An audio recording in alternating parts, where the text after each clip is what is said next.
ओम शांति।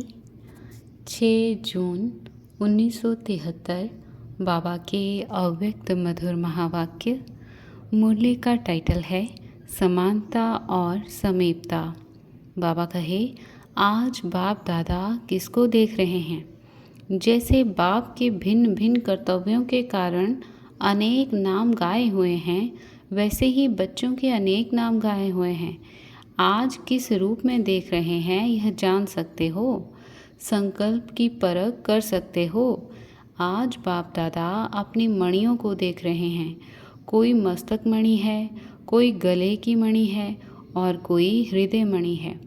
तीनों प्रकार की मणियों को देख हर्षित हो रहे हैं। आप सभी भी अपने को मणि समझते हो ना? यह मणियों का संगठन है। मणियों में श्रेष्ठ मणि कौन है, यह भी हर एक अपने को जान सकते हैं कि मैं फर्स्ट नंबर की मणि हूँ या सेकेंड व थर्ड नंबर की मणि हूँ। फर्स्ट नंबर की विशेषता क्या है उसको जानते हो? फर्स्ट नंबर है मस्तक मणि। उस मस्तक मणि की दो विशेषताएं हैं। स्वयं के स्वरूपों की विशेषताएं तो सहज जान सकते हो। अब सिर्फ जानना ही नहीं है, बल्कि यह देखो कि उन विशेषताओं के स्वरूप कहाँ तक बने हो। जिनका जो स्वरूप होता है उनको वर्णन करना सहज होता है।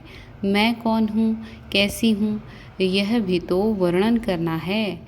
सिर्फ दो विशेषताएं पूछ रहे हैं तो बहुत, लेकिन सिर्फ दो ही पूछ रहे हैं। भिन्न भिन्न विचार निकले। मस्तक मणि की दो विशेषताएं यह हैं, एक समानता, दूसरी समीपता। बाप दादा के समान, इसमें आप सभी की बताई हुई बातें आ जाती हैं। बाप दादा लाइट और माइट रूप है ना, तो बाप समान अर्थात लाइट और माइट स्वरूप हो ही गए। बाप सर्वशक्तिमान है तो बाप समान सर्वशक्तियाँ संपन्न हो ही गए। बाप सदा सिद्धि स्वरूप हैं अर्थात सिद्धि को प्राप्त है ही। ऐसे बाप समान मस्तक मणि भी सर्व सिद्धि रूप हैं। जो बाप की महिमा है वह सर्व महिमा के योग्य अर्थात सर्व योग्यताओं का संपन्न स्वरूप है। दूसरी बात समीपता। बाप दादा के भी समीप, लेकिन बाप दादा के साथ ही सर्व विश्व की आत्माओं के संस्कार व स्वभाव के भी समीप हो। किसी भी प्रकार के संस्कार वाला हो, लेकिन बाप दादा के समीप होने के कारण, परखने की पावर होने के कारण, चुंबक के समान कितनी भी दूर वाली आत्मा को बाप दादा के समीप लाने वाले हैं। बाप के गुणों, बाप के कर्तव्यों के समीप लाने वाले हैं। समीप अर्थात चुंबक स्वरूप होगा। चुंबक समान और चुंबक के समीप होने के कारण सर्व शक्तियों के आधार से विश्व के उद्धार करने के निमित्त बनते हैं। तो समीप आत्माएं विश्व का आधार और विश्व का उद्धार करने वाली हैं। वह मस्तक मणि है। ऐसे मस्तक मणि हर संकल्प में, हर कर्म में अपने को विश्व का आधार और उद्धार मूर्त समझकर हर कदम उठाते हैं, अर्थात अभी से ही वह ताज तक नशीन होते हैं। भविष्य का ताज और तख्त, इस ताज और तख्त के आगे कुछ भी नहीं है। ऐसी महान आत्माएं ही ऐसे महान ताज और तख्त के अधिकारी होते हैं। सदा ताज और तख्तधारी बनकर चलने वाली होती हैं। कभी ताज उतार दें, कभी तख्त छोड़ दें, ऐसे नहीं, हर समय ताज और तख्तधारी। तो ताज और तख्त को जानते हो ना? विश्व के महाराजन बनने से भी अभी का ताज और तख्त सर्वश्रेष्ठ है। अगर संगम युग के राजा नहीं बने तो भविष्य के भी नहीं बन सकते। तो ऐसा समझें कि यह सभी महाराजाओं की सभा लगी हुई है। भविष्य तख्त पर तो नंबरवार एक बैठ सकेगा, वहाँ एक के बजाय दो नहीं बैठ सकते। युगल मूर्त तो एक ही युगल हो गया, लेकिन संगम का तख्त इतना बड़ा है जो जितने भी चाहें बैठ सकते हैं। स्थान है लेकिन स्थिति चाहिए। बिना स्थिति के तख्त पर स्थान नहीं मिल सकता। तो सभी ने अपना अपना स्थान ले लिया है कि अभी बुकिंग कर रहे हो। अगर ताजधारी नहीं होंगे तो तख्त नशीन भी नहीं बन सकते। इस तख्त की कंडीशन बहुत कड़ी है बहुत बड़ा, लेकिन तख्त जितना बड़ा है उसकी उतनी कंडीशन भी बड़ी है। मैं विश्व कल्याणकारी हूँ, यह जिम्मेवारी का ताज धारण कर लिया है। हर कार्य में विश्व कल्याणकारी बन कार्य करते हो या अपने ही कल्याण में लगे हुए हो। जैसे प्रवृत्ति मार्ग वाले कहते हैं हम तो अपनी प्रवृत्ति में ही लगे हुए हैं, वैसे आप लोग भी अपने ही पुरुषार्थ की प्रवृत्ति में तो नहीं व्यस्त हो। इतना ही जमा करते हो जो स्वयं को खिला सको, वह स्वयं के लिए भी बाप से आशीर्वाद या इच्छा रखते हो। मदद करो, हिम्मत दो, इसी में ही लगे हुए हो। जो अभी तक स्वयं के प्रति लेने में व करने में लगा हुआ है, वह विश्व को देने वाला दाता कब बनेगा? क्या अंत में? क्या उस समय हाई जंप दे सकेंगे? लेकिन नहीं, बहुत समय के संस्कार वालों को ही बहुत समय का राज्य भाग्य प्राप्त होगा। यह स्लोगन सदा याद रखना कि अभी नहीं तो कभी नहीं, ऐसे नहीं, अंत समय जब होगा तब कर लेंगे, ना जब ना तब लेकिन अब। तो ऐसे ताज व तख्तधारी बनना है। कौन से तख्तनशीन?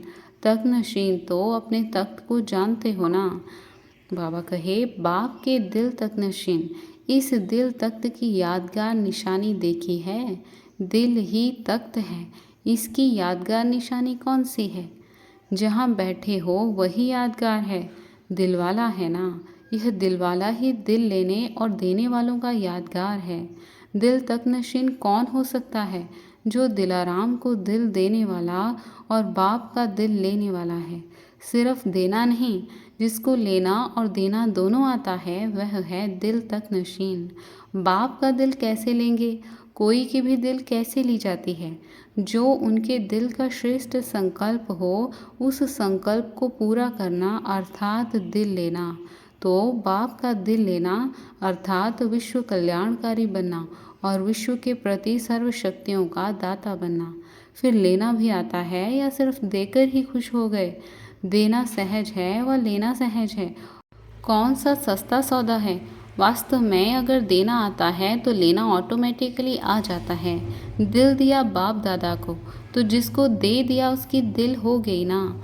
जो चीज़ दे देते हैं तो वह चीज़ किसकी रहती है? आपकी, या जिसको दे दी उनकी? दे तो दी ना, फिर वापस भी लेते रहते हो, कुछ दिल का टुकड़ा रखते रहते हो। अभी तक भी ऐसा है क्या? दिल देने वाले किसी और को दिल बेच दे, अमानत को कोई बेच दे, तो वह अच्छा नहीं होता है ना। तो जब दिल दे दी तो दिल हो गई दिलाराम की।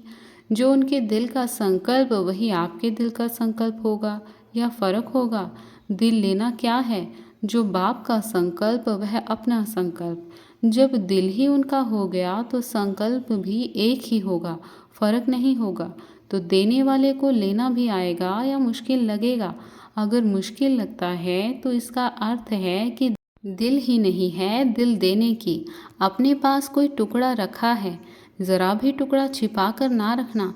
जिसको देना व लेना दोनों ही आए वह होशियार हुआ ना। इस पर एक कहानी भी है, बहुत प्रसिद्ध कहानी है। अपनी कहानी भूल गई है। जो अपने दिल का टुकड़ा छिपा कर रखते हैं उसकी कहानी है। सत्यनारायण की कथा है, जिसको अमूल्य चीज समझकर छिपाया वह कखपन हो गई। यहाँ भी सत्य बाप जो सत्यनारायण बनाने वाला है, उनसे अगर जरा भी दिल का टुकड़ा छिपा कर रखा तो इस जीवन की नैया का क्या हाल होगा? कखपन हो जाएगा, अर्थात कुछ भी प्राप्ति नहीं होगी, हाथ खाली रह जाएगा। एक पैसे की चोरी करने वाले को भी चोर ही कहेंगे ना। अगर कोई 1000 की चोरी करे और कोई एक पैसे की चोरी करे, कहेंगे तो दोनों को ही चोर ना। हल्का चोर बार बार चोरी करता है, बड़ा चोर एक ही बार करता है। तो इसलिए दिल को दिया तो दिया। ऐसे दिल देने वाले सदा मस्तक मणि के समान लाइट हाउस माइट हाउस होते हैं। यहाँ सिर्फ लाइट हाउस नहीं बनना है, लेकिन साथ साथ माइट हाउस भी बनना है। ऐसे को ही मस्तक मणि कहा जाता है। अभी बताओ, मस्तक मणि हो? जैसे मस्तक स्मृति का स्थान है, वैसे मस्तक मणि की निशानी सदा स्मृति स्वरूप हो। मस्तक मणि बहुत अच्छा श्रृंगार होता है। अगर मस्तक पर मणि चमके तो कितना अच्छा श्रृंगार होगा। मस्तक मणि सर्वश्रेष्ठ श्रृंगार है। श्रृंगार की तरफ स्वतः ही सभी की दृष्टि जाती है। ऐसे मस्तक मणियों के ऊपर विश्व के सर्व आत्माओं की नज़र अर्थात आकर्षण स्वतः ही होती है। ऐसे मस्तक मणि हो। अगर अंधियारे के बीच मणि को रख दो तो क्या दिखाई देगा? लाइट देने का भी कार्य करेगी। तो इस विश्व की अंधियारी रात में चारों ओर के अंधकार के बीच ऐसी मस्तक मणि क्या कर्तव्य करेगी? मार्ग दिखाने का, मंजिल पर पहुंचाने का, हर एक को लक्ष्य तक पहुंचाने का। तो ऐसे मस्तक मणि हो या कभी कभी खुद ही भटक जाते हो, जो स्वयं भटका है क्या वह दूसरों को मंजिल तक पहुंचा सकेगा? ऐसे मस्तक मणि कभी भी व्यर्थ संकल्पों के भिन्न भिन्न प्रकार के अनेक छोटी छोटी गलियों में भटकेंगे नहीं। यह भी अनेक प्रकार की गलियां हैं जिसमें जाने से मंजिल से भटक जाते हो। तो गलियों में अभी घूमते तो नहीं रहते हो। जब एक बाप की मत और एक ही लगन में मगन होंगे तो क्या एक की मत पर चलने वाले एक रस नहीं होंगे? अगर एक रस नहीं है तो अवश्य एक मत में दूसरे मत मिक्स करते हो। अगर एक मत हो तो एक रस जरूर होंगे। यह पुराने संस्कार भी यदि मिक्स करते हो तो वह एक की मत नहीं। यह आत्मा की मत, आत्मा के अपने कर्मों के बने हुए संस्कार हैं, परमात्मा ज्ञान द्वारा बने हुए संस्कार नहीं। तो अगर अपने पुराने संस्कार मिक्स हो जाते हैं तो अनेक गलियों में भटक जाएंगे, एक रस नहीं होंगे, एक मंजिल पर सदा स्थित नहीं होंगे। तो भटकना बंद होना चाहिए, ना कि अभी तक भटकते रहेंगे। माया के भिन्न भिन्न आकर्षण में भटकना भी पूरा हुआ। अब फिर यह गलियां कहाँ से निकाली हैं? व्यर्थ संकल्पों की। अपने ही स्वभाव की इन गलियों में भटकना बंद होना चाहिए। जैसे आप लोग सेमिनार करते हो तो अंत में प्रस्ताव पास करते हो ना, वैसे यह भी प्रस्ताव पास करो कि भटकना बंद हो। यह भी ब्राह्मणों का सेमिनार है ना, मेला अर्थात सेमिनार। जैसे सेमिनार से बहुत पॉइंट्स निकालते हो और पास कराने का प्रयत्न करते हो, वह गवर्नमेंट तो पास करती नहीं, लेकिन यह पांडव गवर्नमेंट पास कर लेगी। तो आपस में मिलकर यह पास कर दिखाओ। सिर्फ ऐसे ही हाथ उठा लेना तो सहज है, इस उंगली से कुछ नहीं होता। यह है दृढ़ संकल्प की उंगली। जब तक यह उंगली नहीं उठाई तब तक पास नहीं हो सकते। समझा? ऐसे एक सेकंड में दृढ़ संकल्प रूपी उंगली देने वाले महावीर और महावीरनियाँ, संकल्प और कर्म में समान रहने वाली श्रेष्ठ आत्माएं, ऐसे सदा दिल तक नशीन और विश्व कल्याणकारी की स्मृति रूप ताज तख्त धारी बच्चों को याद, प्यार और नमस्ते। अच्छा, ओम शांति।